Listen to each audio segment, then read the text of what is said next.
Hi everybody, my name is Latifa Toike, and this is the first episode of the Over Coffee podcast, where we invite different professionals in different fields for them to share their experience, their career journey, and tips, as well as their success story with people that struggle to find a job. And our first guest today is Savannah Curry. Hi, Savannah. Hi. How are you? I'm doing good. Yeah. I'm doing real good. Thank you. Could you tell us a little bit about yourself? Yes. Well, I am originally from San Jose, California. That is home. I've moved out here to the East Coast 3 years ago.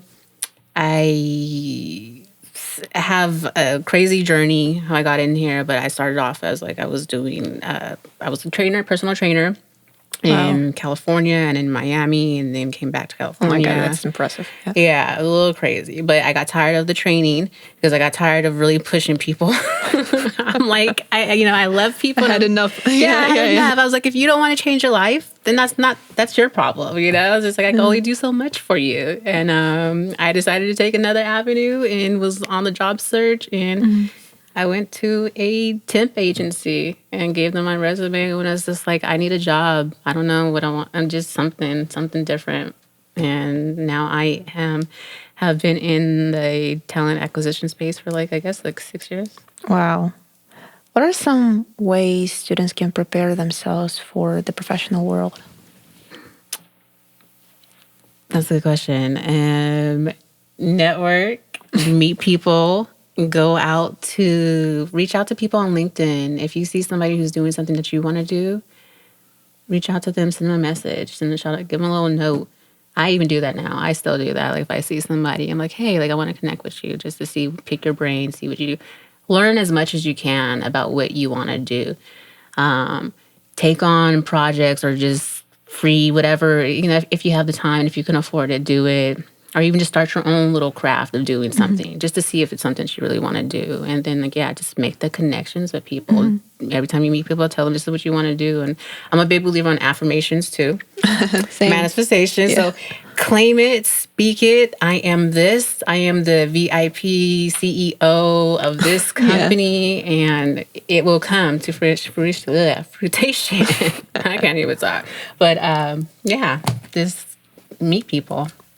What's the difference between talent acquisition person and HR? Talent acquisitions is just pretty much the whole staffing talent space, right? And human resource HR is separate from it. It's more like the administrative side to it, where if you're a current employee within the company, you would reach out to an HR person if you have concerns for maybe something is going wrong within your team, where you have a conflict with somebody, or you want to escalate it.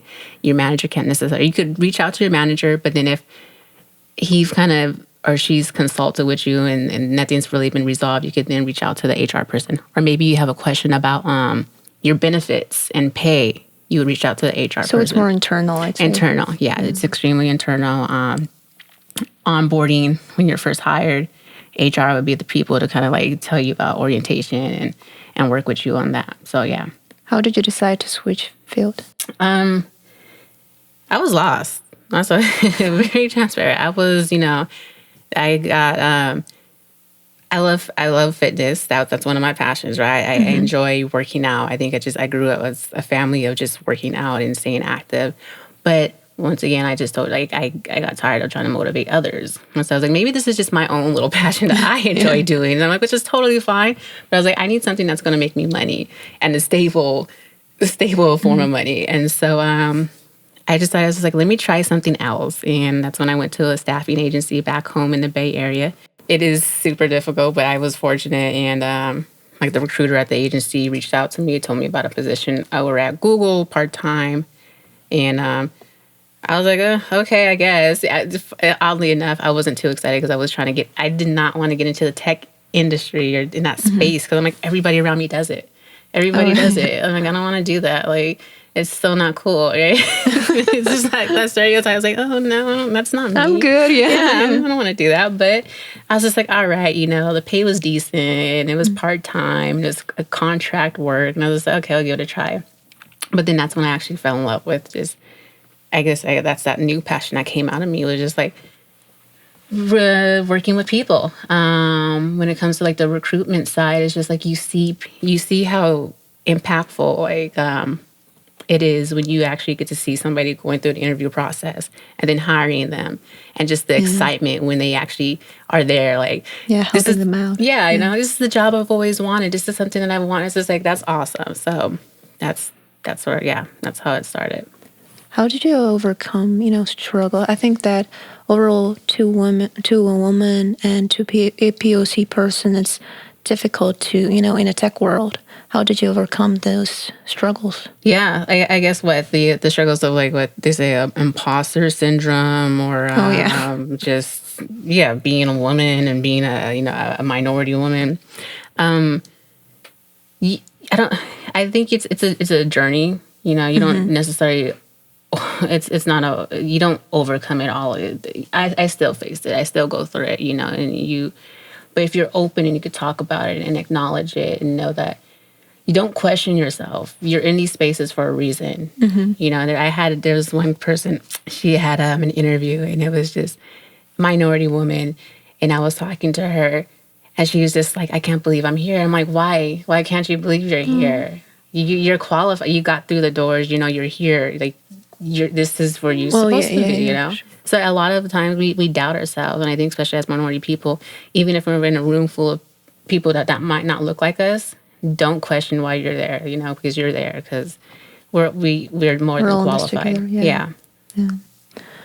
How can I think on LinkedIn became some sort of Instagram and Facebook where people compare themselves to others. And especially it is a struggle for people, that trying to find their own journey, that are trying to land a job. And some of them, I guess my question is how to stop comparing your success, with others. Great question. Because I think it's a mental thing, right? How do you shut that off? How do you shut that off? Like, I mean, it's everywhere. Comparison. So comparison is it's dangerous, because you go on Instagram and social media, and LinkedIn has gotten kind of like that. It's a little, honestly, I'm like, comparison is a bitch. Yeah, it's a bitch, and it's the thief of joy. It will take away. So you just got to kind of nip that in the butt. And LinkedIn's kind of gotten like that. It's a little annoying. I'll say, to me, honestly, like I like it because you can network, but also it's just like, it's like, okay, it's a little extra. Yeah. But just no, everybody's on. This is what I think I have to remind myself, and it's like everybody's on a different journey. Everybody has their own timeline. Yeah. We have our own timeline. We have our own journeys. So you see people on there making their announcements or doing this and VIP of this, or posting articles and stuff. Like, you will get, if that's what you want, you will get there. It's just not your time right now, and just build up that experience, build up that network and stuff. But like, look at it as more just like maybe motivation. Yeah. Empower. Like, okay, if that person could do it, I know I can do it. So I think just gotta like be very self-aware of yourself. What is the most common mistake people do when applying for the big tech companies like Google, Facebook? I think maybe a common mistake, making their resume honest. Be honest on your resume. Sometimes you might. But do you think, I know that for some people are saying that, don't be too honest because you're going to learn on your, on your way. Yeah. Don't, if you know something, I think it goes to the interview process, right? So once if you got into the interview and stuff, they've seen your resume, that's when you can be honest and discuss like, well, I am familiar with this software. I know this, but I would love to learn more about it and like have that honest, transparent conversation with the interviewers and stuff. And if everything is a good vibe and they like you, and they're willing to teach you, you'll learn from there. But but just don't, I think, be extra on your resumes where you've done like 10,000 things and you've done this. And then when you're in an interview and they're like, oh, this person really doesn't know shit. So don't do that. You could jazz it up and make it spicy a little bit, but not too spicy. And don't go overboard. Don't go overboard, yeah. Is it true that recruiters can blacklist you? No, I don't think so. I haven't heard it since I've been working there. No, I don't think once recruiters. This is another thing too, and I think recruiters do have a bad rap because there's ghosting and then I guess blacklisting. They're very busy. They're very busy people. So. They're going through hundreds of resumes, screening, conversations, just to get that person through to the first round, right? So it's they're busy people. So I don't think they really have time to really blacklist somebody if they. So it's okay, right, to write recruiters a couple times. Yeah, write them, send them a message on LinkedIn, or if you have their email, or if you bump into someone in the streets and you find out they're a recruiter, like, hey, let me get your email. I would love to just chat with you, or set up a call. For the most part, recruiters, they're not against you. They want you to get the job, right? Yeah. They want you to get the job. You just hopefully, and if you have a good recruiter, they'll coach you through the interview process and all that stuff, and then they'll leave you to the interviewers. And if you feel like you're qualified, you're good. But yeah, they want you to get the job.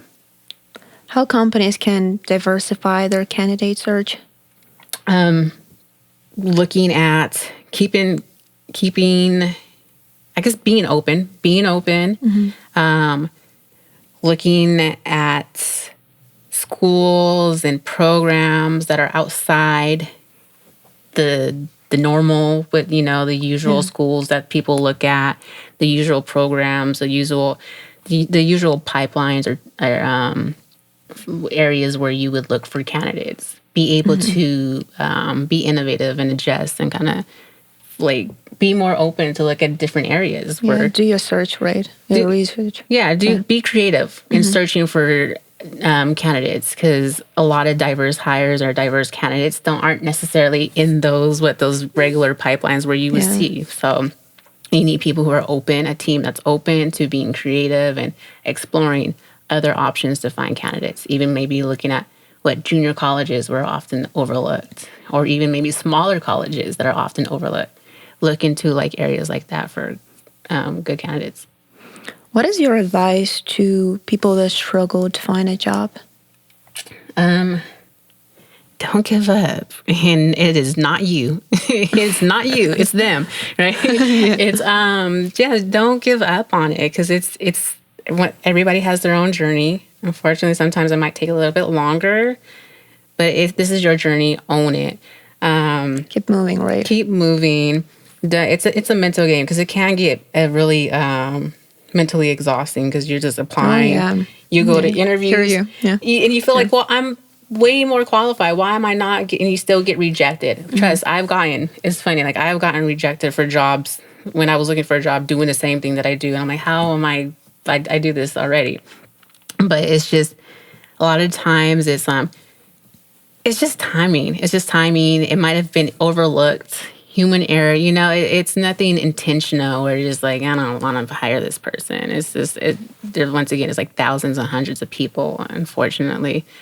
And just keep applying and I think the biggest thing is just your network. Just connect to people, talk to people, share your experience, tell them what you want to do. Because maybe later down the line, they'll be like, hey, I have a position that might be interested for you. Yeah, just think that overall people try to find problem, in themselves. Something is wrong with me, not the others. It's, I did that or this. And we just torturing ourselves with these thoughts. Yeah. And when it's not about ourselves, but it's about, it's just the timing, as you said. It's all about timing. It's the timing. And I think the recruiting, the system, it's a little fucked up. It's not the best, it's just, there's such a demand. And then there's not enough recruiters. There's not enough people that kind of go through this demand. It's just, the recruiters have to work fast. So it's timing. It's just, unfortunately, it's not as efficient as it probably should be. But